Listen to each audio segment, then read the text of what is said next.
સુરત મહાનગરપાલિકા પોલીસ અને ફાયર વિભાગ દ્વારા સીલ મારવાની કામગીરી હાથ ધરવામાં આવી રહી છે। ત્યારે સુરતના વરાછા વિસ્તારમાં સિનેમા થિયેટરોને સીલ મારવામાં આવ્યા છે। વરાછા સવાણી એસ્ટેટમાં 15થી વધુ સિનેમા થિયેટરને સીલ મારી દેવાયા છે।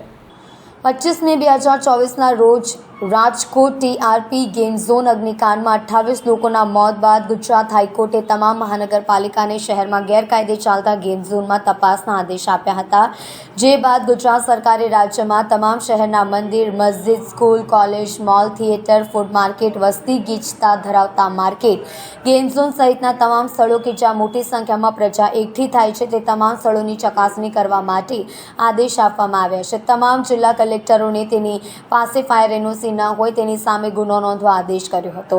આ નિર્ણયને પગલે કલેક્ટરોએ જિલ્લા પોલીસ વડાને સૂચના આપી દીધી છે, જેમાં ગુના નોંધવા માટે સ્પષ્ટ ઉલ્લેખ કરીને કડક પગલાં ભરવા આદેશ કર્યા છે।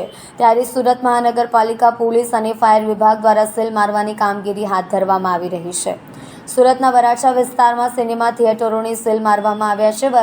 વરાછા સવાણી એસ્ટેટમાં 15થી વધુ સિનેમા થિયેટરને સીલ મારી દેવાયા છે।